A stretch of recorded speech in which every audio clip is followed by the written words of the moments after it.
Tingų baterijų talpos. Tai yra tas, pavyzdžiui, 36. O ne vienodi? Ne vienodi. Tas, pavyzdžiui, 48, įsivaizduojat. Nuo to šiek tiek skiriasi nuvažiuojamas atstumas. Bet, kad taip abstrakčiai pasakyti, tai šiaip mes sakom, kad apie 25 km galit nuvažiuoti. Tai kiek čia laiko, atsiprašau? 25 km, jeigu per valandą, tai valandą. Tai čia nuo greičio priklauso?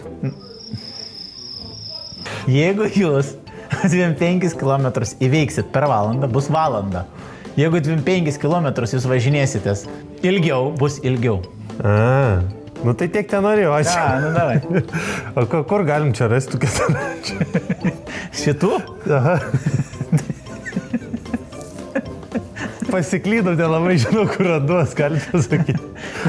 Savanorių prospekte esat, Vilniuje. O dar kažkur galiu paklysti? Galit Kaune, galit paklysti ir Klaipėdą galit pas mus paklysti. O jeigu Mankius.lt tikslius adresus, kur paklyst gali. Gerai, tu užsuksiu į mankius.lt.